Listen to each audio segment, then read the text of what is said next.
일 후에 바울은 아테네를 떠나 고린도로 갔습니다. 그곳에서 그는 아굴라라는 유대 사람들을 만났습니다.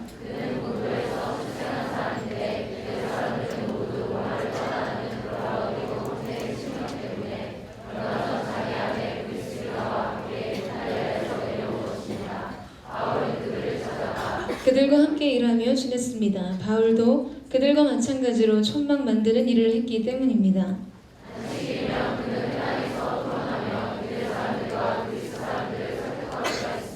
실라와 디모데가 마케도니아에서 오자 바울은 말씀 전하는 데만 전념해 예수가 그리스도이심을 유대 사람들에게 증언했습니다.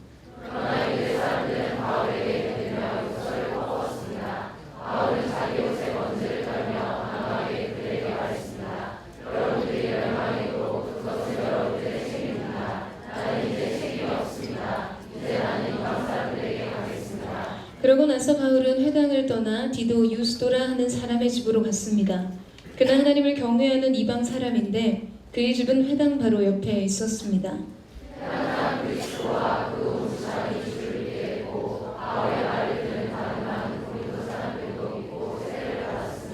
어느 날 밤 주께서 환상 가운데 바울에게 말씀하셨습니다.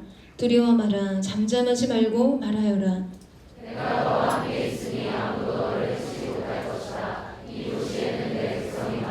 우리 함께 읽겠습니다.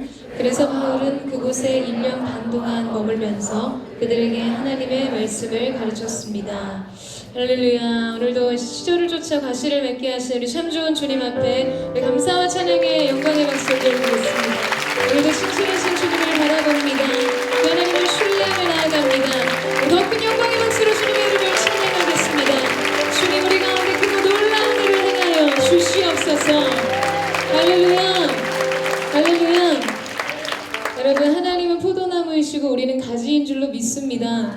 그래서 우리 인생의 결실의 여부는 우리가 어떠함이 아니라 우리의 존재가 하나님께 붙어있는가 그 사실로부터 결정되는 것이죠.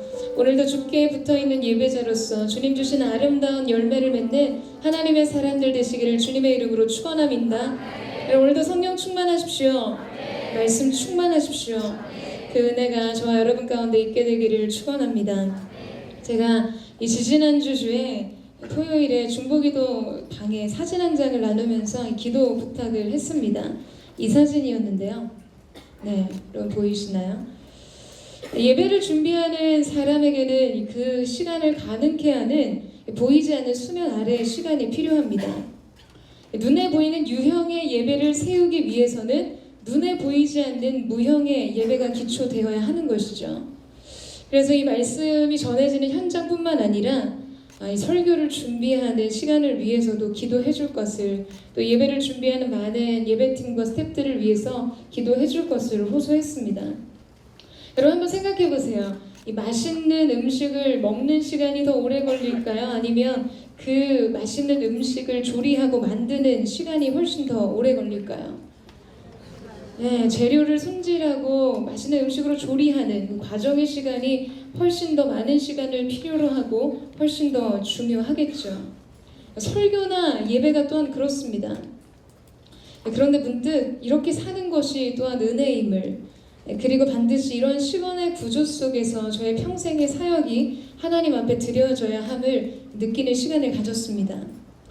여러분 만약에 이 설교자에게 있어서 수면 아래의 시간과 수면 위의 시간이 뒤바뀐다면 여러분 저는 그것은 재앙과 같은 일이라고 생각합니다. 말씀을 깊이 있게 경험하는 시간 없이 설교하는 시간이 많아진다면, 그렇게도 목회 현장이 계속해서 유지된다면 그것은 분명 두려운 일일 것입니다. 개인적으로 하나님을 깊이 예배하는 골방의 예배 없이 예배팀과 예배 인도자가 이 수면 위의 시간뿐인 단 위에서만 예배한다면 여러분 그것은 끔찍한 일이죠. 쌓여있는 기도의 무릎 없이 기도 인도를 하는 것도 마찬가지입니다. 여러분 근데 이것은 예배를 섬기는 사람들뿐만 아니라 우리의 삶의 현장에서도 때로는 우리가 얼마나 이 잘못된 패턴의 시간을 살고 또한 그게 가능했으면 하는 기대 속에서 살고 있는지를 돌아보게 됩니다. 우리는 많은 경우 이 수면 아래 시간을 살지 않고 수면 위에 시간을 얻으려고 합니다. 이 상황과 환경이 어떠하든지 흔들리지 않는 믿음이 우리 가운데 있기를 원하죠. 여러분, 그런데 대체 그 견고한 믿음이란 어디서 나오는 것일까요? 어느 날 하늘 위에서 뚝 떨어지는 것입니까? 여러분, 그것은 매일과 같이 매일의 삶 속에 동행의 밀도로 하나님과의 관계가 쌓이고 그분의 성품을 지속적으로 경험할 때 우리의 삶이 흔들리지 않는 믿음이 주님 앞에 드려질 수 있는 것입니다. 늘 평정심을 잃어버리지 않고 어떠한 상황 속에서도 이 말씀 위에서 평안을 누리는 여러분, 그런 믿음의 사람들이 되기를 원하십니까? 그렇다면 기억하셔야 해요. 여러분, 한 나라의 평화가 유지되기 위해서는 아이러니하게 국가의 원수는 군사력을 강화하고 이 전쟁에 대한 방비를 갖추고 있어야 합니다. 샬롬을 위해서는 싸울 준비가 되어 있어야 한다는 것이죠.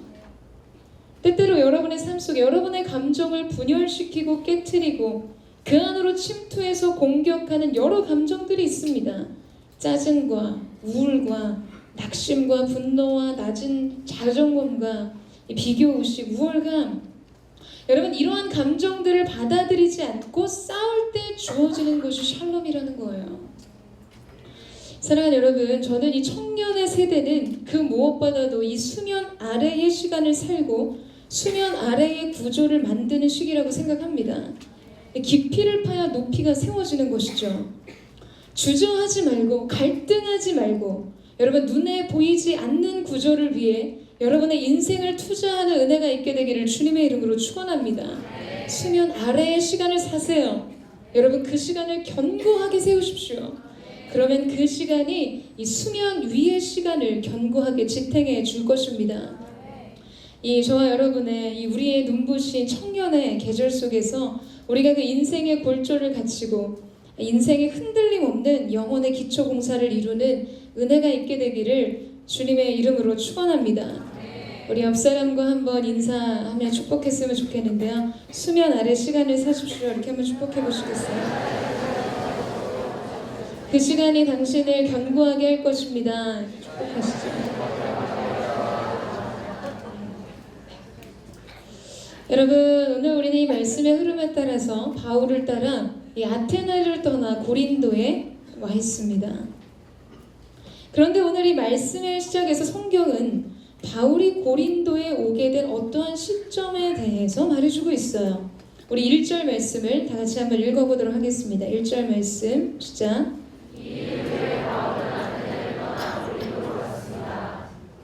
여러분, 말씀의 이 일 후에라면 그 일이란 어떠한 사건을 가리키는 것일까요?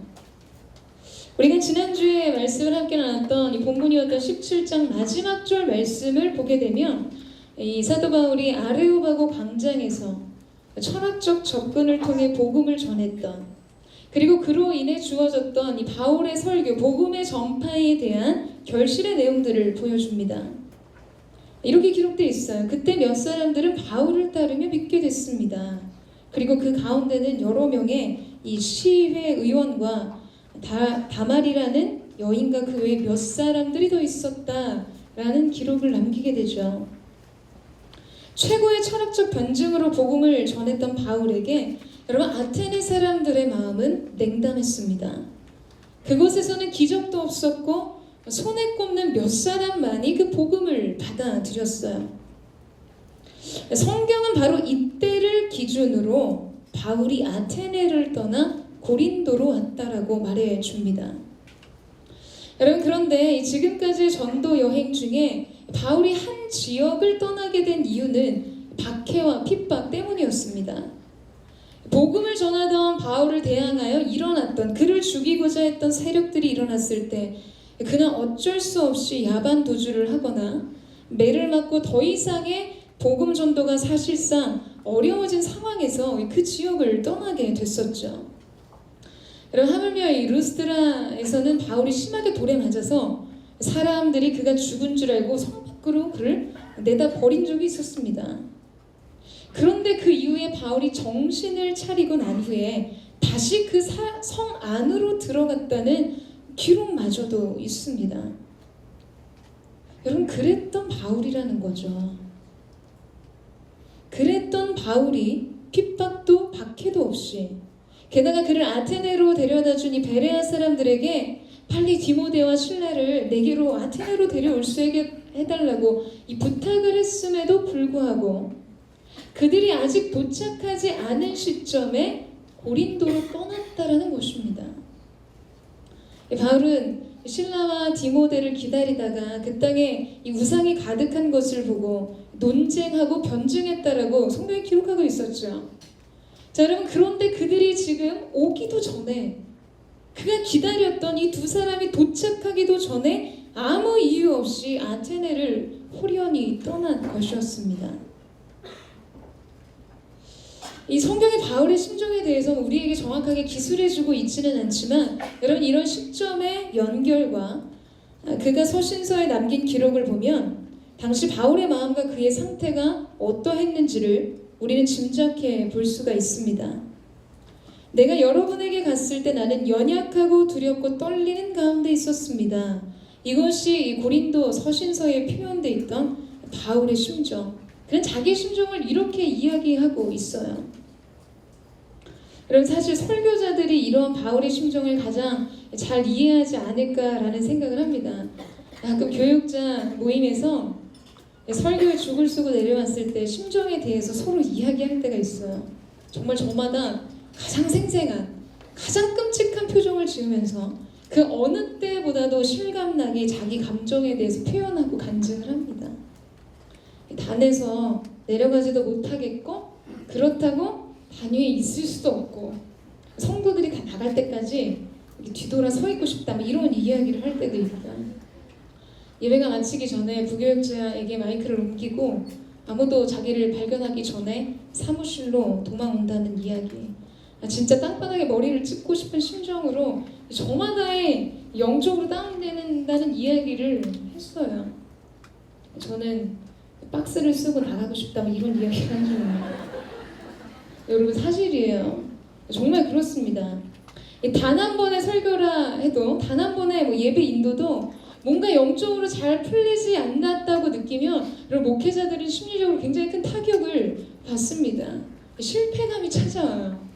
그 감정은 굉장히 테러블합니다. 아무도 모를 거예요. 이 얘기를 하는데도 이렇게 밝게 웃고 계시잖아요. 여러분, 바울은 스스로 그런 침체 안에 있었을 거예요.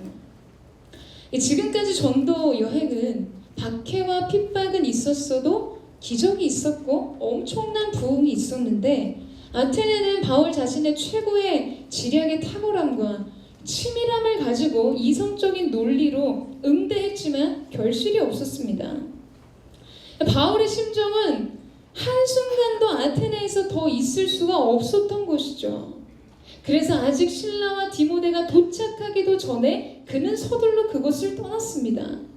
네, 여러분, 엎친 데 겹친 격으로 이 바울이 고린도에 오자마자 천막을 치는 일로 생계를 유지하려 했다는 모습을 보면 그는 그동안에 가지고 있었던, 전도 여행을 위해서 가지고 있었던 재정도 완전히 앵꼬가 난 상황이 되었다는 것이죠.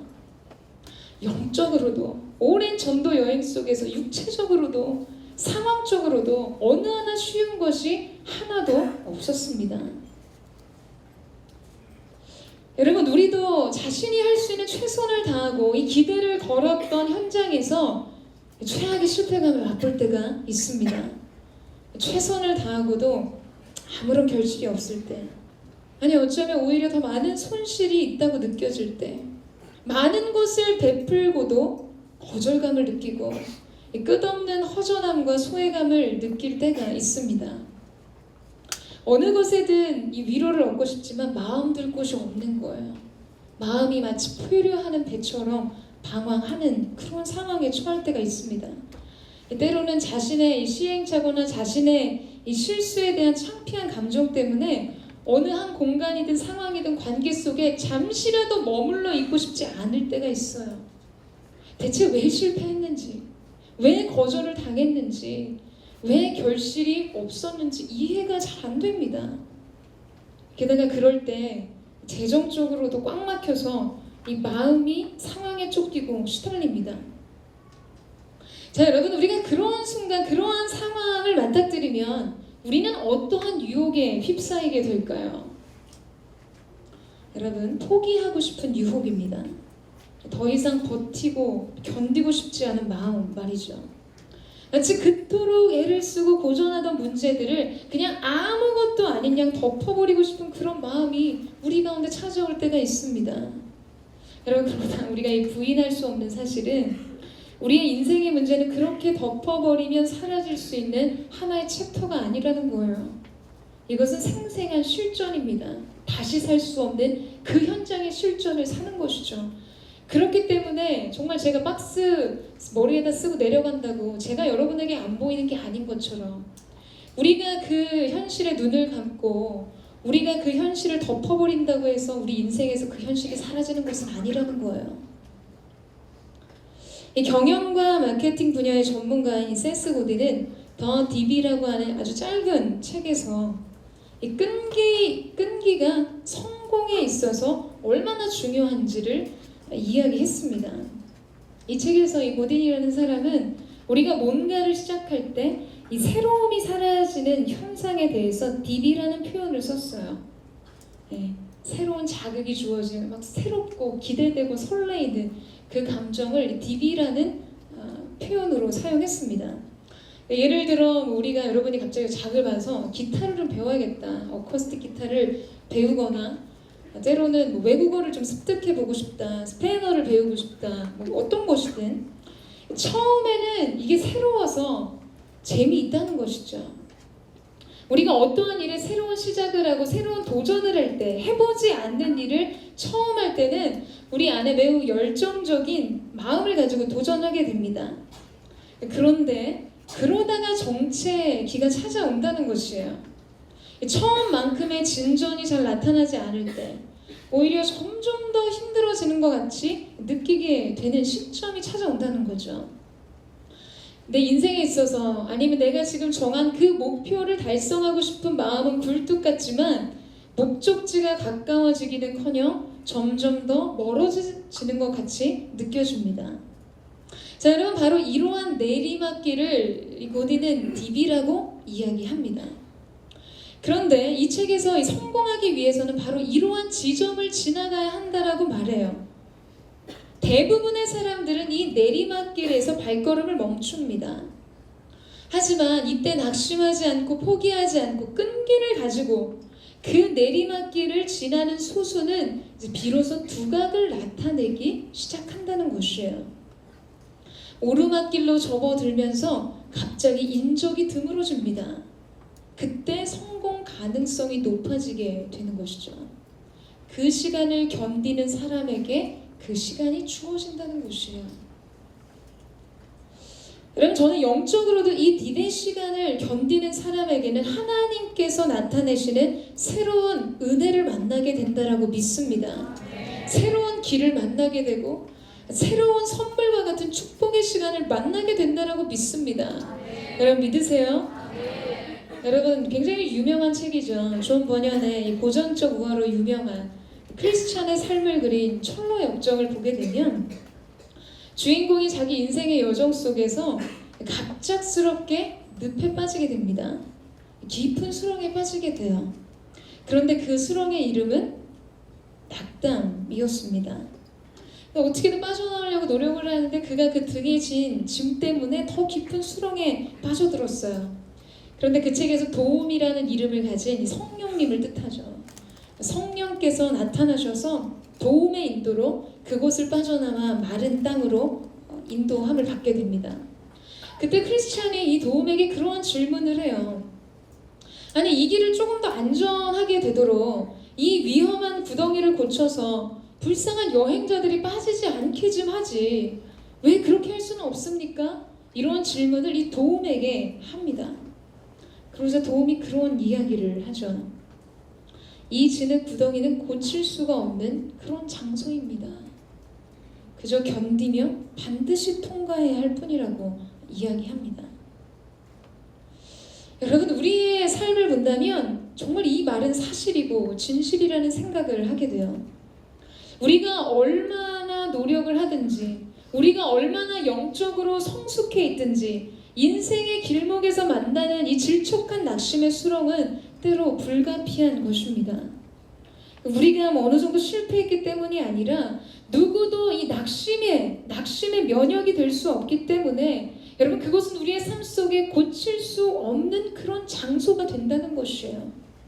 그저 반드시 견디며 통과해야 하는 장소인 것이죠. 여러분 오늘 이곳에 모인 우리의 심정, 우리의 마음, 우리의 인생의 현장이 때로는 너무 실패해버린 것 같아서 내가 노력한 만큼의 성과가 없는 것 같아서 남들에게 이렇다 말할 곳이 없어서 여러분 바로 그곳에 빨리 빠져나와 버리고 싶은 도망치고 싶고 숨고 싶고 이제 그만 포기하고 싶은 분이 혹시 이 자리에 계십니까? 여러분 저는 여러분에게 도전하며 또한 권면합니다. 여러분 포기하지 마십시오. 조금 더 견디세요. 여러분 그 시간을 통과하십시오. 우리는 우리 인생에서 여러분이 낙심의 수렁을 계속해서 만나게 될 것입니다. 그때마다 포기할 수는 없다는 것이에요. 도망칠 수 없습니다. 숨어버릴 수 없다는 것이에요. 여러분 그 딥이라는 시간을 견디는 사람에게 여전히 포기하지 않고 그 길을 계속해서 그 걸음을 떼는 사람에게 하나님께서 새로운 인생의 삶의 지평을 열어주실 줄로 믿습니다. 열어주실 것입니다. 여러분 믿으십니까? 여러분 노아의 방주의 가장 큰 미션은 파도를 이기는 것이라든지 아니면 빠른 항해를 하는 것도 정확한 방향을 잡는 것도 아니었습니다. 노아의 방주에는 돛도 없었어요. 노도 없었습니다. 방주의 그 배의 가장 큰 미션은 그냥 그저 물 위에 떠 있는 것이었어요. 견디고 버티는 것이죠. 언제까지? 묻이 드러날 때까지입니다. 여러분 저는 우리 모두에게 이 버티는 영성, 견디는 영성이 있게 되기를 주님의 이름으로 축원합니다. 여러분 우리의 청년 세대 속에 이것이 정말 필요하다는 거예요. 작은 실패감이 찾아오면 순식간에 포기해버립니다. 우리의 차세들이 그렇지 않습니까? 수능시험, 인생에 나름 자신이 의미를 부여한 내 인생의 성공의 지표를 말해주는 그 길목 앞에서 실패한 것 같이 느껴지면 모든 것을 집어 내던져요. 여러분 우리에게는 하나님께서 새로운 무대 닿게 하실 때까지 견디고 포기하지 않는 믿음, 그 버티는 영성이 필요합니다. 왜냐하면 그날은 반드시 우리 앞에 찾아오게 될 것이기 때문입니다. 여러분 이 사실을 믿으세요? 우리가 때로는 아주 정확한 방향 설정을 하고 우리 인생의 길을 걸어가고 때로는 속도를 필요로 하고 여러분 때로는 우리 인생 속에 정말 중요한 많은 것들이 있다고 느낄 때가 있지만 견딜 수 없는 중에 견디는, 바랄 수 없는 중에 바라는 것이 때로 우리에게 있어서 굉장히 중요한 믿음의 능력인 줄로 믿습니다. 저는 이 시간 사랑하는 SNS 청년들 여러분의 삶 속에 이 견딤의 영성, 버티는 영성이 있게 되기를 주님의 이름으로 축원합니다. 하나님께서 이제 그때라고 말씀하시는 새로운 땅, 새 묻이 여러분의 인생 속에 드러날 때까지 견디고 바라고 소망하는 거룩한 하나님의 사람들이 되시기를 주님의 이름으로 축원합니다. 여러분 이렇게 영적으로 이 외롭고 지쳐있는 바울에게 하나님의 큰 사랑의 격려가 주어지게 됩니다. 새로운 시간, 새로운 선물이었습니다. 우리 2절에서 3절 말씀을 같이 한번 읽도록 하겠습니다. 2절에서 3절 말씀 시작.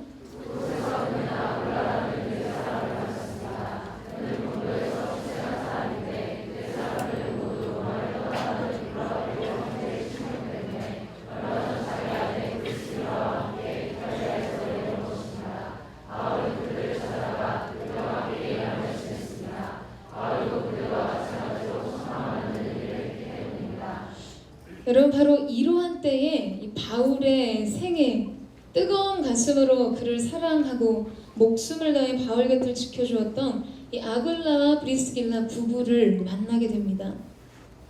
성경이 아굴라는 흑해 연안에 있었던 이 본도 출생의 유대인이라고 이야기를 해주고요. 브리스길라는 로마 출신의 그의 이름에서 로마 귀족층, 로마 명문가 출생이었다라는 것을 알게 해줍니다.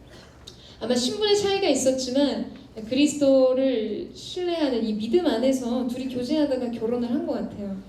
그건 저의 생각입니다.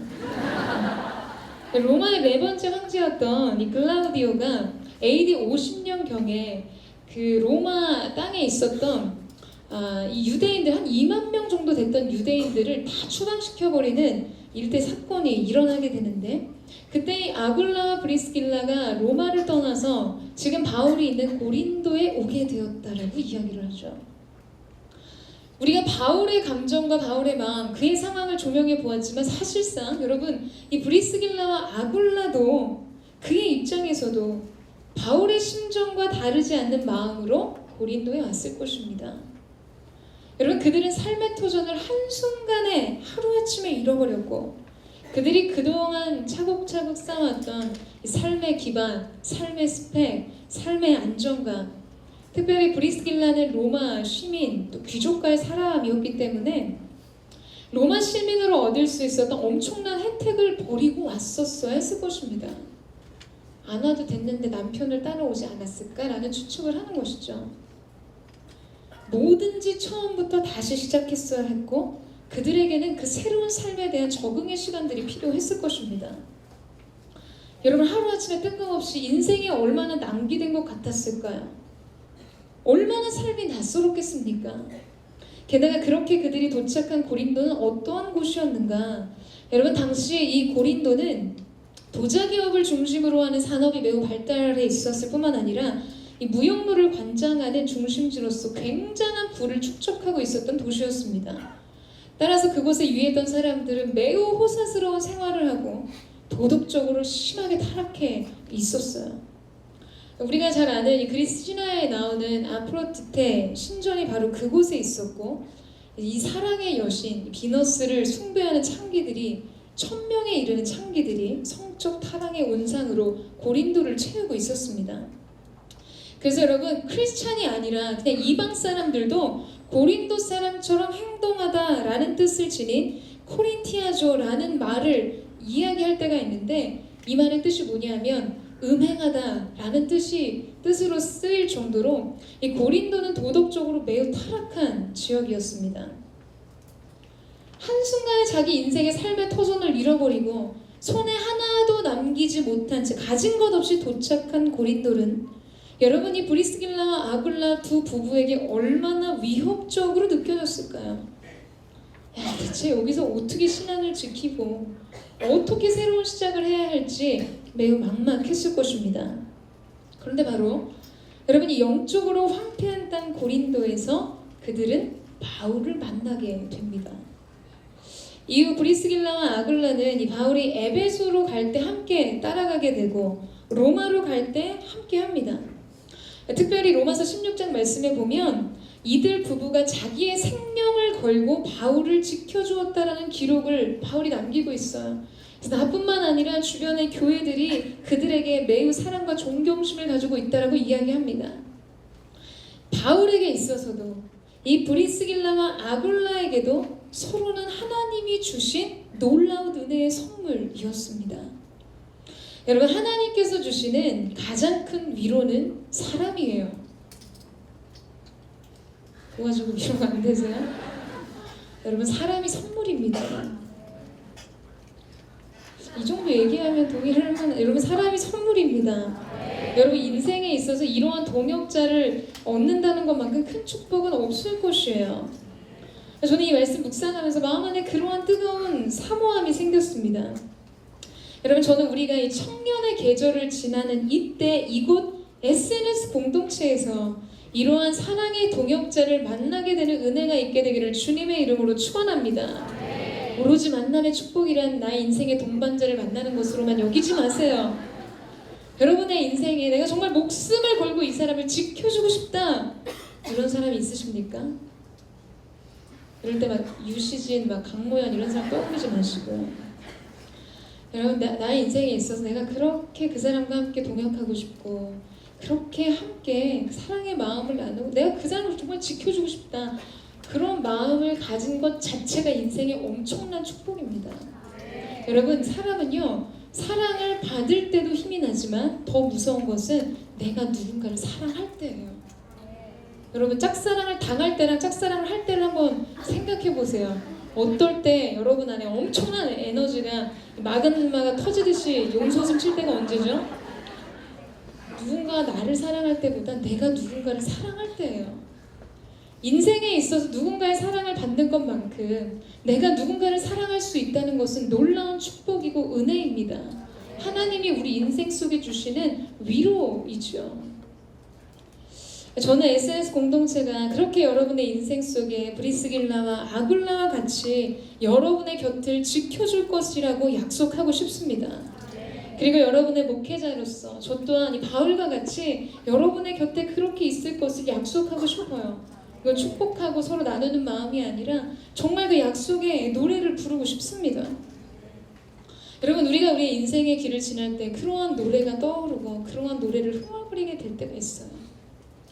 내가 만약 외로울 때면 누가 나를 위로해주네. 내가 쓸쓸하고 서러울 때 누가 나의 눈물이 되어줄까. 무릎 꿇고 한번 불러야지 여러분 마음에 와닿으실 거예요. 내가 어두운 밤을 길을 걸을 때 누가 나의 등불이 되어줄까. 그럼 답이 무엇이겠습니까? 네,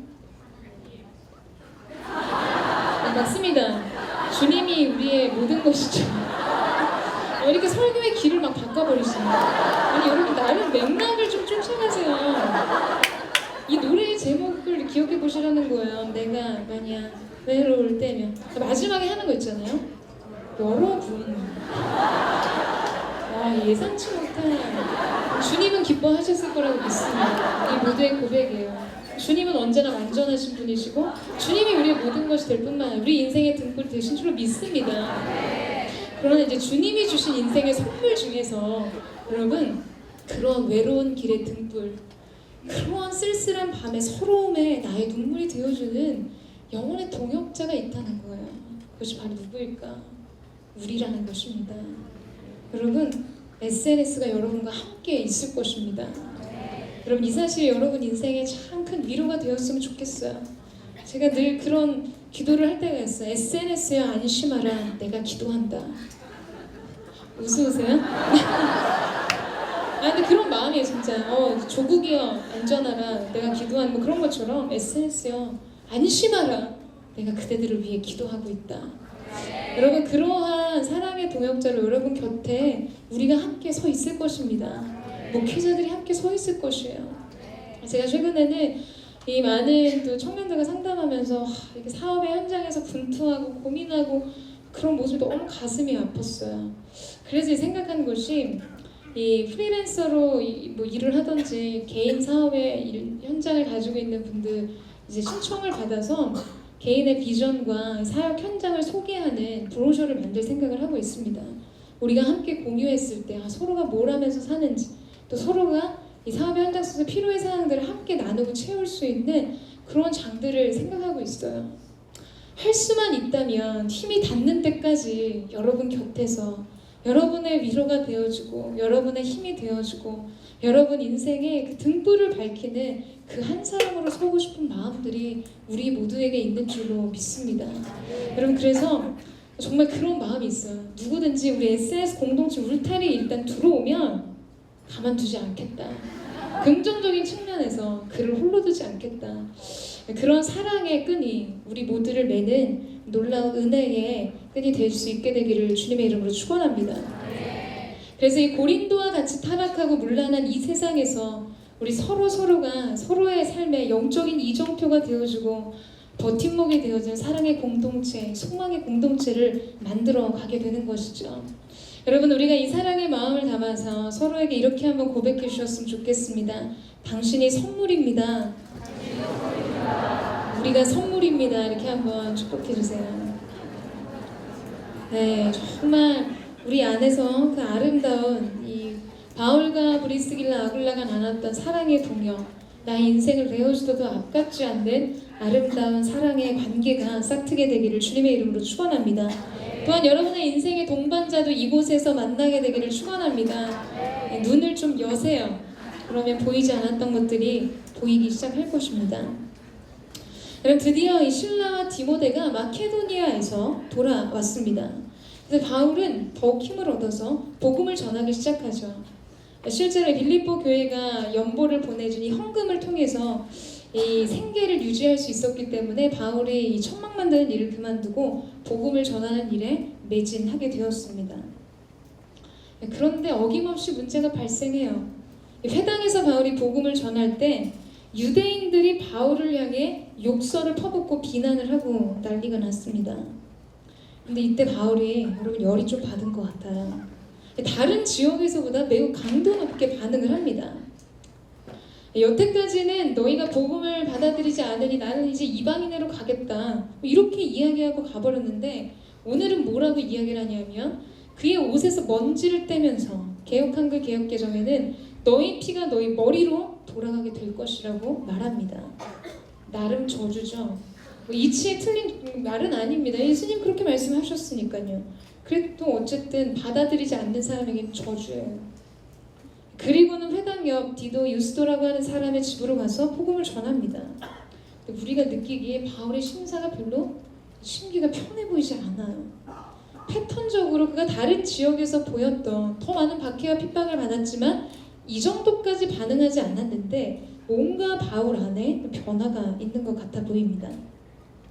그러나 감사하게도 그곳에서 이 은혜로 복음의 열매가 맺혀져서 이 회당장 그리스보와 그 온 집안이 주를 믿게 되고 바울의 말을 들은 많은 다른 고린도 사람들도 믿고 세례를 받았습니다. 자 여러분 그런데 우리 9절에서 10절 말씀을 한번 보시겠어요? 9절에서 10절 말씀을 같이 한번 읽어보도록 하겠습니다. 시작!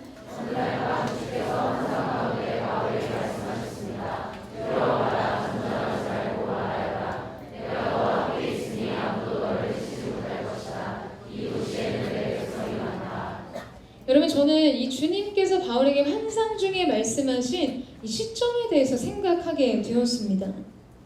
유대인들이 바울에게 욕설을 퍼붓고 비난을 하고 그에게 저주하면 그럴 때 주님이 환상 중에 나타나셔서 이런 말씀을 하셨다면 이해가 되는데 지금 이 환상으로 바울에게 말씀하신 시점은 그 이후라는 거예요. 지금 나름 바울의 사역의 결실이 보여지기 시작했습니다. 다른 지역에서 일어났던 것처럼 부흥의 역사가 일어나기 시작했다는 거예요. 여러분 사실 회당장이 회심했다면 대단한 회심인 거죠. 그 회당의 모든 것을 관장하는 오늘의 설교자를 지목해서 세울 수 있는 권위를 가진 회당장이 회심을 한 거예요. 온 집안이 막 예수를 믿고 그래서 이 타락과 음란의 대명사로 불렸던 고린도 사람들이 예수를 믿고 세례를 받는 일이 일어났어요. 여러분 그런데 바울의 마음이 이런 사역의 결실 앞에서 하나도 기쁘지 않았다는 것을 알게 됩니다. 지금 눈에 보이는 이 사역의 성공, 결실, 열매가 나타나고 나름 다른 지역에서 승승장구했던 그 복음의 기적의 역사들을 보고 있었지만 지금 그는 다른 마음에 사로잡혀 있었다는 것이죠. 여러분 하나님께서 바울에게 하신 말씀을 보면 정확한 바울의 마음이 무엇이었는지를 우리는 읽어볼 수 있습니다. 그는 두려웠어요. 그는 침묵하고 싶었어요. 더 이상 말하고 싶지 않았어요. 더 이상 복음을 전하고 싶지 않았습니다. 그는 자기가 혼자라고 생각했어요. 아무도 내 곁에 함께 있어주지 않는다라고 생각하고 그는 또한 어떤 위협을 직감하며 불안을 느끼고 있었다는 것입니다. 여러분 이것은 제가 추측해서 예상한 결과가 아니라 하나님이 두려워하지 말라 이 말씀을 하신 것은 그가 두려워했기 때문이죠. 내가 너와 함께 할 것이다. 그가 혼자 있다라고 느꼈기 때문이라는 거예요. 누구도 너를 해치지 못할 것이다. 그는 어떠한 상황 속에서 위협을 느끼고 불안해하고 있었다는 것입니다. 여러분 지금 바울은 포기 직전의 상태예요. 그에게는 아직 해결되지 않은 감정이 있었습니다. 그의 자존심이 상처를 입은 기억. 그래서 누군가 자신을 거절하고 거부하며 느껴지는 그 막 울컥이는 마음. 여러분 때로는 우리가 지금 너 왜 그러니? 내가 그러려고 한 게 아닌데 근데 갑자기 저 사람이 과도한 반응을 보일 때가 있잖아요. 여러분 그게 지금 나의 말, 이 현장의 상황, 이 현장의 문제 때문이 아니라 그 사람의 아킬레스건이 건드려졌을 때 사람은 그 이상의 반응으로 감정적인 반응을 보이게 되죠. 그의 내면 속에 자신을 반대하는 사람들에 대한 두려움에 쌓여있는 마음들, 부정적인 상황에 대한 얘기 불안, 그래서 아무것도 하고 싶지 않은 마음이 바울을 사로잡은 것이었어요. 여러분, 사람은 때로 지금 내가 우울해야 될 이유가 하나도 없는데 정말 극심한 아주 위기의 상황, 너무 어려웠던 이 난제와 같은 난감한 상황을 지날 때보다 현재 상황이, 현재 스코어가 훨씬 좋아졌어요. 상황도 많이 풀리고 관계도 개선이 되고 새로운 전망도 보이기 시작하는데 오히려 그럴 때 낙심하는 마음들이 찾아오는 경험들을 하게 됩니다. 삶에 대한 회의감이 찾아오고 아주 지긋지긋한 감정으로 다 내던져 버리고 싶어요. 다 그만하고 싶은 거예요. 아무것도 하고 싶지 않고 삶이 너무 위험해 보입니다. 두렵고 불안하고 나 혼자 있는 것 같아요. 여러분, 얼마 전까지만 해도 성경은 바울이 말씀에 사로잡혔다라고 기록하는데 지금 바울은 자기 두려움에 사로잡혀 있었습니다. 여러분, 인간은 이토록 연약한 존재라는 것이죠. 우리의 감정은 예측 없이 두문불출합니다. 여러분, 엘리야가 이 아합과 이세벨, 이세벨이 그를 위협하잖아요. 갈멜산에서 몇백 대 1의 전투에서 승리를 한 엘리야에게 이 이세벨이 한마디 던지잖아요. 너 내일 네 목숨 내가 반드시 찾을 거다. 여러분, 이때 이 엘리야가 자기의 형편을 보고 그의 목숨을 구하기 위하여 유다 마지막 광야 지점까지 도망치는 모습이 성경에 기록되어 있습니다. 그런데 그때 그를 찾아오신 하나님 앞에 이 엘리야가 뭐라고 얘기한 줄 아세요? 나를 죽여주십시오! 무슨 얘기를 하는 거예요 지금? 살아보겠다고 거기까지 도망가놓고 사람이 살 수 있는 마지막 마지노선 유대 광야 끝까지 도망갑니다. 그래놓고서 거기서 하나님 앞에 감정적으로 얘기하는 거야. 나 죽여달라. 더 이상 살고 싶지 않다고. 살겠다고 거기까지 왔는데 살고 싶지 않다고 얘기하는 거예요. 여러분, 이것이 영적인 승리의 현장을 지난 한 지도자가 우리 가운데 보여주는 모습입니다. 우리와 성정이 같은 엘리야가 보여주는 모습이에요. 여러분의 삶의 현장도 그렇지 않으십니까? 오늘은 굉장히 충만한 것 같았는데, 말씀이 나를 사로잡는 것 같이 느껴졌는데, 두려운 감정, 불안의 감정, 낙심의 감정, 짜증나고 감사를 잃어버린 아주 지긋지긋하고 피곤해서 아무것도 하고 싶지 않은, 그래서 웬 은혜냐, 그런 마음으로 던져져 있는 우리 자신을 볼 때가 있다라는 거예요. 꼭 뭐 때문이라고 설명할 수 없어도 자기의 마음이 포기 앞에 서 있는 것을 발견할 때가 있는 것이죠. 여러분, 그런데 중요한 것은 거기서 끝나지 않는다는 거예요. 성경이, 주님의 일이 하나님께서 이러한 바울을 그냥 두시지 않는다는 것입니다. 여러분, 하나님께서는 바울 내면에 숨겨진 아직 다 해결되지 않는 그의 감정을 다루셨어요. 주님께서는 바울에게 찾아오셔서 이렇게 말씀하고 계세요.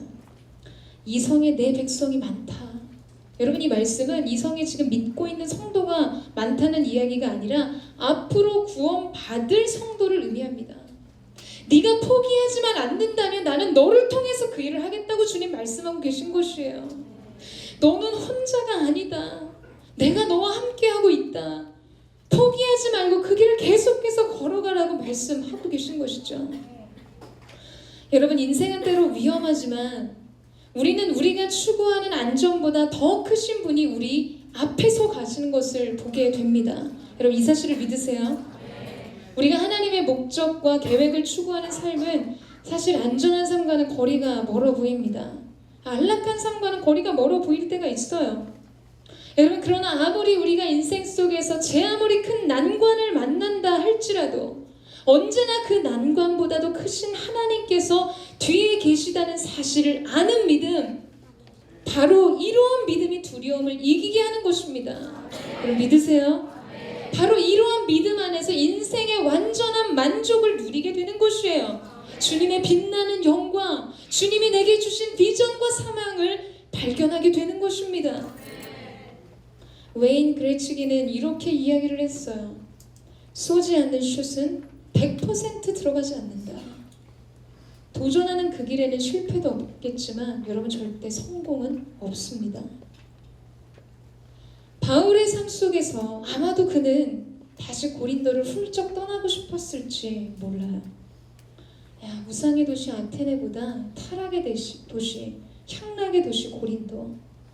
힘든 상황에서도 나름 사랑으로 전한 복음 앞에 오히려 비난과 저주로 반응한 고린도 사람들 앞에서 여러분 그는 돌아서고 싶었을 것입니다. 그런데 여러분 마지막 절을 한번 보시겠어요? 우리 11절 말씀을 같이 한번 읽겠습니다. 11절 말씀입니다. 시작.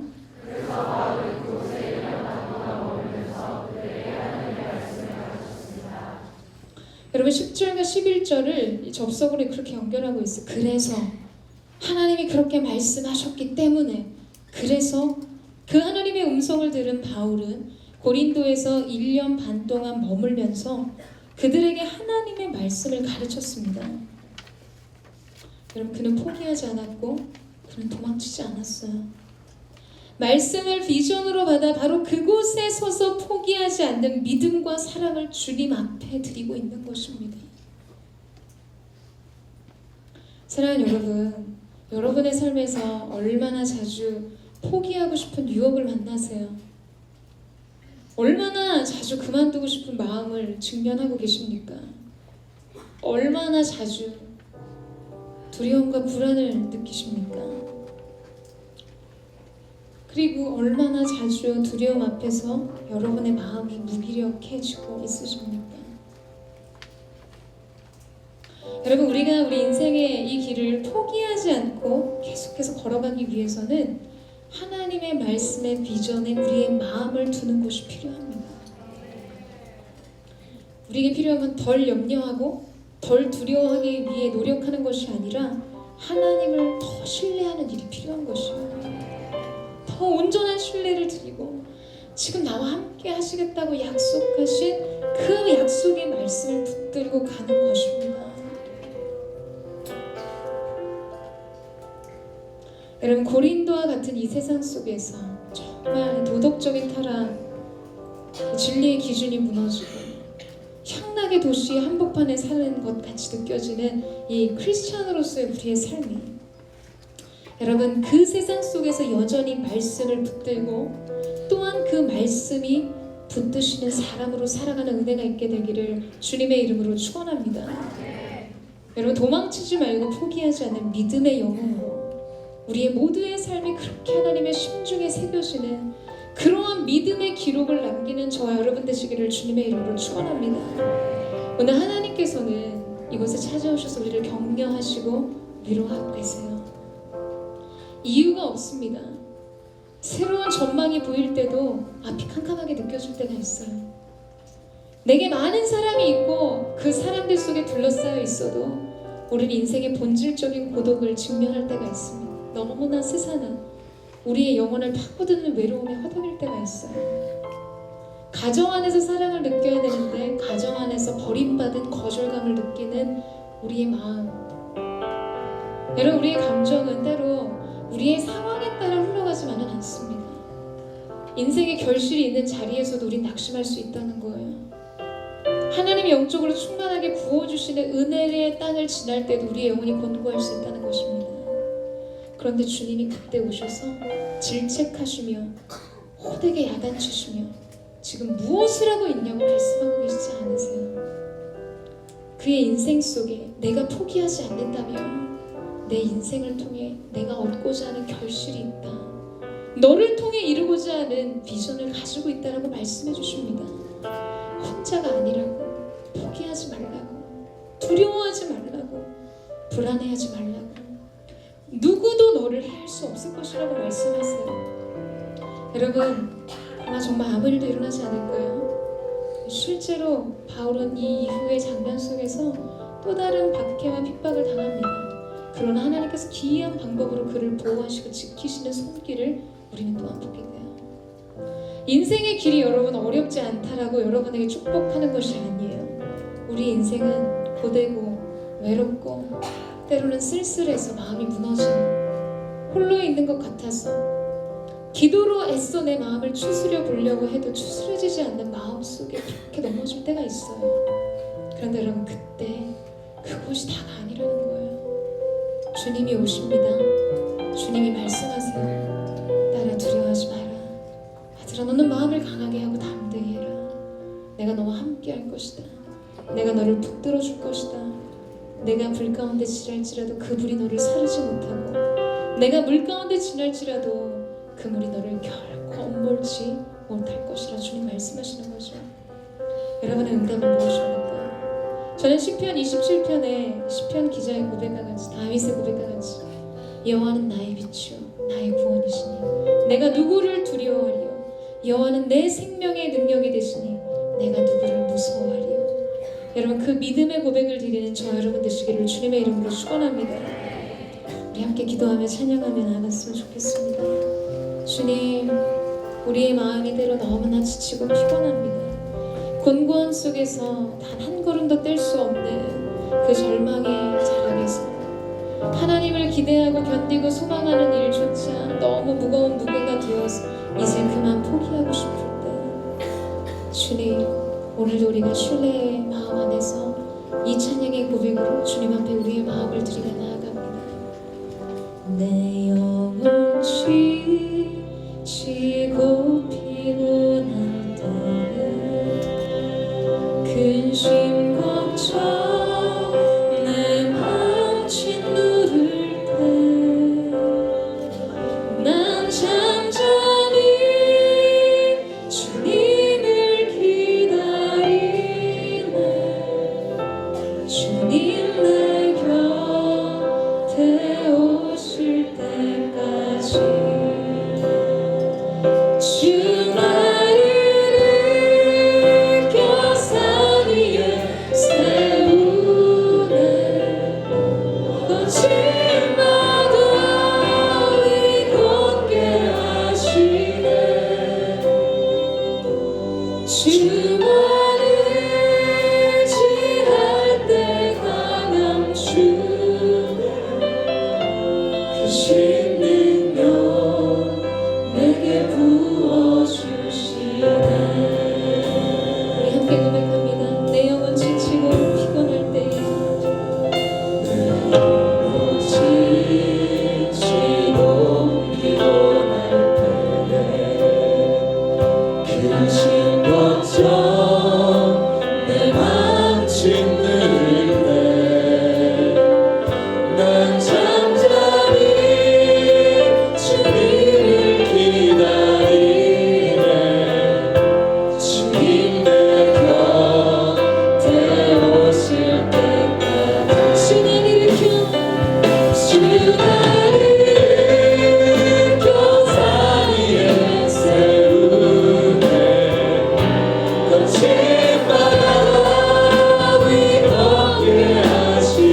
주옵소서. 우리의 영혼이 지치고 피곤할 때, 우리의 인생의 불안과 근심과 두려움에 휩싸여 있을 때 주님 우리 가운데 임재하여 주시고 다시 살리시는 거룩한 임마누엘 되시는 주님의 임재로 일어서게 하여 주시옵소서. 두려워하지 말라, 놀라지 말라. 나는 너의 하나님이 되리라. 내가 너를 굳세게 하리라. 내가 참으로 나의 위로 너를 선을 붙들어 주리라. 오늘 이 음성을 듣고 우리가 주님 앞에 다시 한번 믿음의 손을 들어 우리의 삶을 드리며 나아가기를 원하오니 존귀하신 주님 권능의 손으로 우리를 붙들어 주시옵소서. 전심으로 주의 영광을 지금 봉성으로 기도합니다. 사랑하는 여러분, 오늘 주님께서 우리 앞에 계십니다. 사랑의 눈빛, 자애로우신 그분의 사랑의 눈빛으로 우리를 바라보고 계세요. 두려운 폭풍 속에서 제자들이 탄 배 앞에 오신 주님을 보았을 때 베드로는 예수님께 말합니다. 주님, 저로 하여금 주님 앞에 서게 하여 주십시오. 여러분, 그때 베드로는 그 배 밖으로 나와 거친 파도 위를 걷기 시작합니다. 물론 이 성경을 바라보는 많은 설교자들과 묵상하는 사람들은 그의 실패에 초점을 맞춥니다. 그가 믿음이 연약해져서 상황으로 찾아오는 거친 파도에 그의 시선이 함몰되어 그가 두려움의 파도에 빠졌다라고 이야기를 하지만, 여러분, 저는 그러나 베드로가 배 밖으로 나와 바다를 걷기를 도전했던 그의 믿음을 칭찬하고 싶습니다. 오늘 여러분의 인생은 어떠세요? 우리 주님이 앞에 계심에도 불구하고 여러분 여전히 여러분 인생의 가장 안전한 안전지대, 그 배 안의 삶을 고집하고 계시는 않으십니까? 그 저희가 가장 안락하고 안전하기 때문에, 그나마 모든 상황과 환경으로부터 이곳이 가장 안전하기 때문에 믿음의 도전 없이 그곳에 남아있었던 제자들의 부류와 같이 그렇게 여러분 인생의 그 현장에 머물러 계시기를 원하십니까? 사랑하는 여러분, 저는 SNS 청년 여러분이 믿음의 도전을 하는 은혜가 있게 되기를 원합니다. 주님이 여러분 앞에 계신다면 믿음의 걸음을 떼보세요. 여러분, 주님이 우리 앞에 계심을 믿는다면 믿음의 도전을 계속하십시오. 때로는 실패하고 시행착오를 겪는다 할지라도 주님이 내 앞에 계신다면, 임마누엘로 내게 약속하신 주님 때문에 인생의 안전지대에서 도전할 수 있는 믿음이 우리 가운데 있게 되기를 축원합니다. 주님, 이 시간 우리가 말씀하신 대로 내 앞에 계시는 주님을 향해 나아갑니다. 주님을 향해 나아갑니다. 주 역사하여 주시옵소서. 하나님의 사람들이여 믿음의 도전을 행할지어다. 믿음의 걸음으로 일어설지어다. 달리가고 일어설지어다. 에바다야 열릴지어다. 오늘 그렇게 하나님 앞에 그 마음을 드리기를 원하는 사람들은 자리에 일어나서 함께 기도하며 나아가기를 원합니다.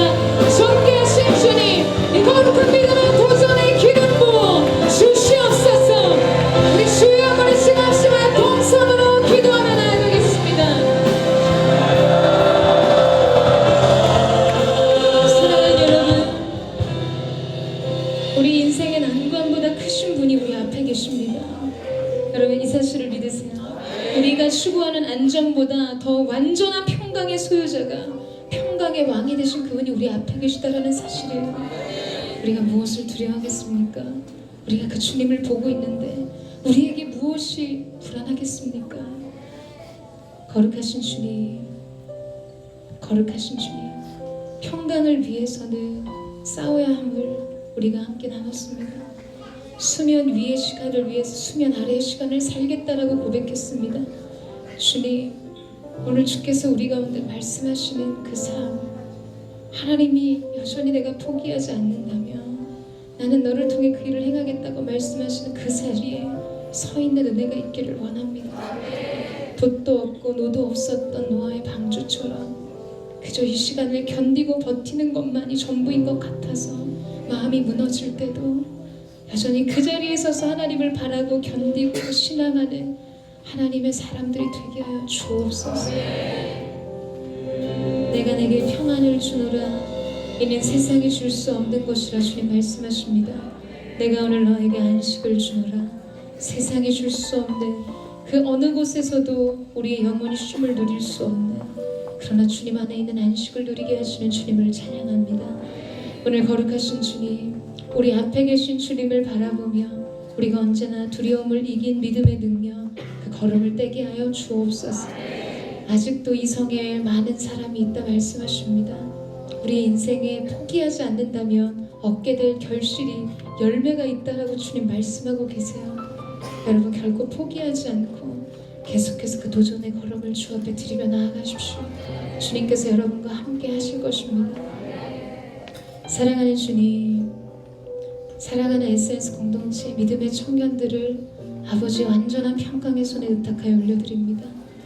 오늘 주님 물붓듯이 하늘의 평강의 기름 부으심이 이들 안에 흘러넘치게 하여 주시고, 주님 안에 있는 안식과 주님 안에 있는 만족을 누리는 놀라운 하나님의 사람들이 되게 하여 주시고, 오늘도 우리 인생에 하나님 그 깊은 내리막길을 걷는 것 같아도 포기하지 않고 걸을 때 주님 주시는 새로운 시간, 새로운 은혜, 새로운 축복을 누리는 아름다운 은혜가 우리 모두의 삶 가운데 있게 하여 주옵소서. 그렇게 우리를 위로하시고 격려하실 뿐만 아니라 새로운 사명으로 우리 인생의 길을 걷게 하실 주님의 이름을 찬양하며 감사드리며 존귀하신 예수님의 이름으로 기도드립니다. 우리 그 주님 앞에 우리 감사와 찬양과 사랑의 박수로 주님의 이름을 높여드립니다. 주님의 이름을 성축합니다. 감사와 영광과 찬양을 받아 주시옵소서.